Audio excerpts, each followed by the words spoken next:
निपुण भारत, निपुण भारत।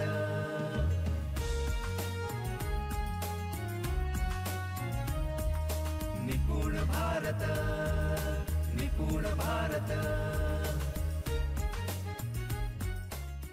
दूसरा प्रकार भी बहुत महत्व का है, वो भी हमें समझना पड़ेगा, और वो है अकेले की चुनौती, दो लोगों के लिए चुनौती और ग्रुप के लिए चुनौती। उसको हम तीसरे स्तर की चुनौती कहते हैं।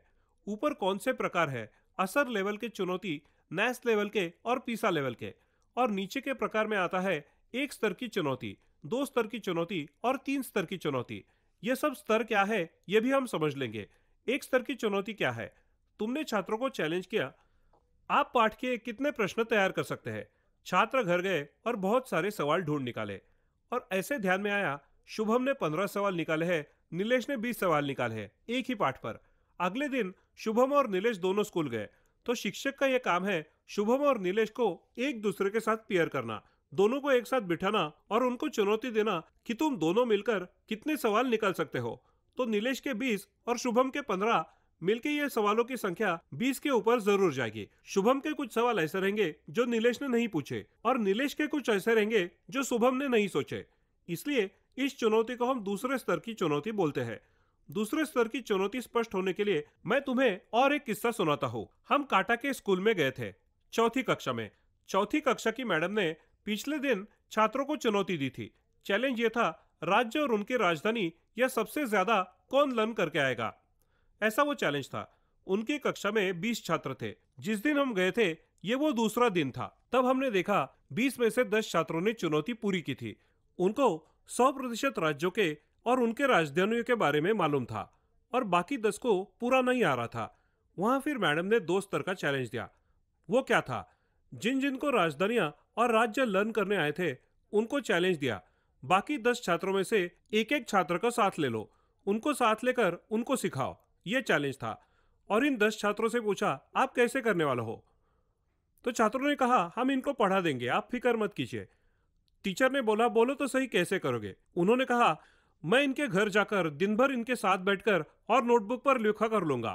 तो हमने कहा, तुम्हें जो करना है वैसे करो, हमारा उद्देश्य यह है कि कल बाकी के छात्रों को आना चाहिए और तुमको एक दूसरे की मदद से सीखना चाहिए।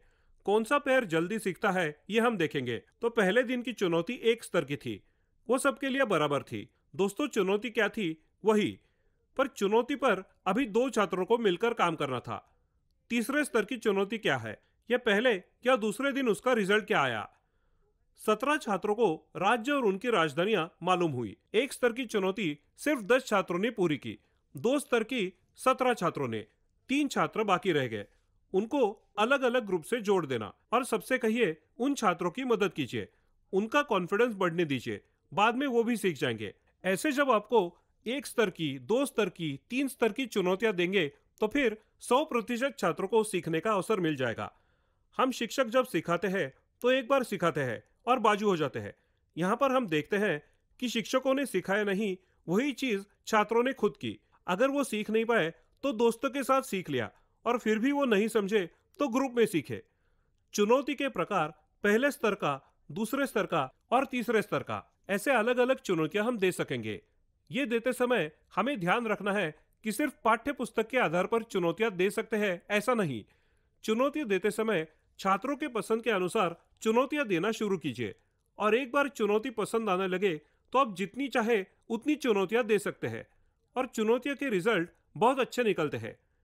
एक के बारे में आपको बोलता हूं, कैसे कैसे प्रकार के चुनौतियां दे सकते हैं, कैसे कैसे क्रिएशंस कर सकते हैं। काटा के 2 नंबर का एक स्कूल है। उस स्कूल का यह प्रॉब्लम था, वहां पर विशिष्ट समाज के छात्रों का वो स्कूल था। वो पारधी समाज के बच्चे थे।